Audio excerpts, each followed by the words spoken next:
So the 2019 MLB offseason was a pretty big offseason. We had a lot of good players go to good teams. So we're going to grade every major move in the 2019 MLB offseason. We're including trades, free agency a year later. So if you like this kind of content, don't forget to drop a like, subscribe, and turn on notifications so you get notified whenever I upload a video. Link to my other channels in the description below. And let's go ahead and get into this video. And I think this video is a pretty good video to do, just for the simple reason they've played a year with their team. Let's go ahead and see what they've done in a year. Garrett Cole, let's start off with probably the best free agent that was on the market last offseason. He's going to get a B+. Here's the reason why he doesn't get an A. Now, his contract was reasonable, and I get why the Yankees would give him that type of contract. So he's not overpaid. But he didn't lead the Yankees to the World Series. Currently, the Rays are going to the World Series. And he just didn't lead them to what they needed. Now, was that the GM's fault? Yes, it was. They needed more starting pitching than just that one person. He can't pitch 5 days a week.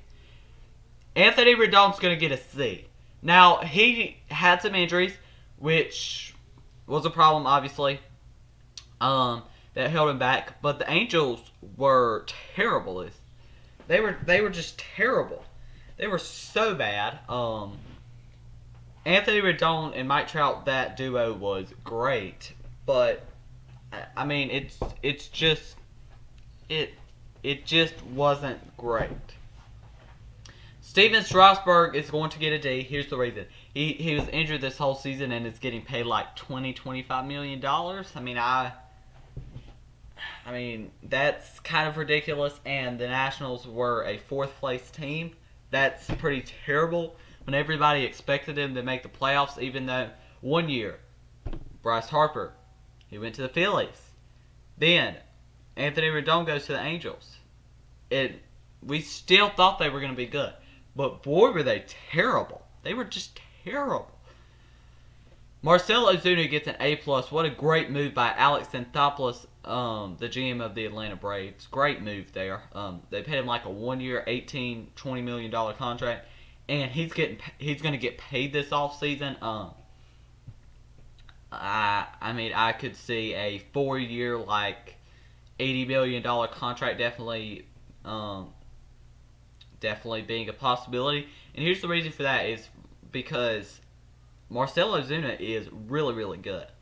And we're looking back at the 2019 MLB offseason today. But the next video might be some more 2020-2021 free agent prediction video. Because I realized in the first video that I did, I forgot players like Trevor Bauer and a bunch of like players. So I think I need to do an updated version of that. And I'm thinking about doing a 2021 MLB mock draft as well. A+ for Dylan Bundy. That was such a great move. Mickey Callaway, Joe Mad developed him into a ace type pitcher this season. Is he an ace on a good team? Simply no. He's a 2 or 3 on a good team. But Dylan Bundy was really good this season, and the Angels will have him for a year more or 2 or something like that. B+ for Hyun-Jin Ryu. Now, Hyun-Jin Ryu was a good pickup. It's just he did deal with some injuries, so he definitely doesn't get into the A, but a B+ is still a pretty good grade. Will Smith for the Atlanta Braves. Now, none of this is his fault, but he gets a C+. The reasons that I'm going to talk about is not his fault. He got COVID, and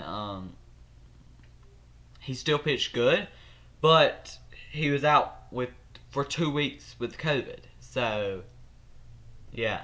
Madison Bumgarner gets a straight F. What a failure of a signing. What a failure of a signing. I thought that this was a good move by the Diamondbacks too. But boy was I wrong. Boy was I wrong. What a terrible move by the Diamondbacks. They overpaid him. They didn't get rid of him at the deadline. Which would be hard to with as terrible as he's been. Unless a team thinks they can develop him into something that's worth a crap. But he was just terrible this year. Mookie Betts, A+. Great moved by the Red Sox, Dodgers, and Twins. All around, they get good grades for that for that trade. Mookie Betts played well. He's probably going to finish top 3 in the NL MVP voting. And, yeah. B- for Alex Verdugo. Alex Verdugo was good. It's just he's not Mookie Betts. That's the thing. You had to trade Mookie Betts because you couldn't pay him. Because you've got so many just terrible contracts, if we're being realistic. Next is Zach Wheeler. He's going to get a B-. With that 1 and 2 of Nola and Wheeler, you would think that the Phillies could do better. But they just didn't. They don't have the rest of that starting rotation. B- for Mike Moustakas. Mike Moustakas was pretty good this season. Could he have been a little bit better? Simply, yes. Obviously, would have been a little better in a 162 game season. F for Corey Kluber. I mean, that was just a total failure of a trade on both sides. Corey Kluber is kind of washed, I'm going to be honest. He's washed up. And that's a problem. That he's washed up. And, I mean, that's... Obviously, the Rangers didn't give a lot back, which is good. F for Shogo Akiyama. He was supposed to be this next great player from Japan, and he just did not live up to that hype. It's very simple. He did not live up to that hype. Yes, he did play some center field, and he played a pretty good center field. His offense was terrible, though. He couldn't hit for his life. Yeah. Josh Donaldson, D-. For him getting paid $20 million, he just didn't perform up to that $20 million. And for another first-round exit from the Twins, they're looking like a first-round exit team. Gonna have to make some moves this offseason. Probably to get a catcher, it seems like, because, oh my, Mitch Garver was terrible. But, yeah, they're gonna have to make some moves this offseason. Probably gonna have to get some bullpen arms, too, because their bullpen is terrible. A+ for Kenta Maeda. What a great signing by the Twins. He was really good this season. Had like a comeback season, I guess you could say. He was really good. Yasmani Grandal gets a B-. With the stacked team that the White Sox had, they should have made it a lot farther than the first round. That's very simple. I predicted them to make it to the championship series in my original postseason predictions. Definitely not happening. Rick Renteria got fired, and I think that's probably a good move. For the simple reason that, I mean, he just wasn't making the right moves in that wild card game. Dallas Keuchel, C. I mean, it was not a terrible signing, but not a great signing. Good contract, just a little underperformed, I think. So yeah, that's grading every major move in the 2019 MLB offseason a year later. If you enjoyed it, make sure you drop a like, subscribe, and turn on notifications so you'll get notified whenever I upload a video. Link to my other channels in the description below. Thank you for watching, and I'll be back with more videos soon.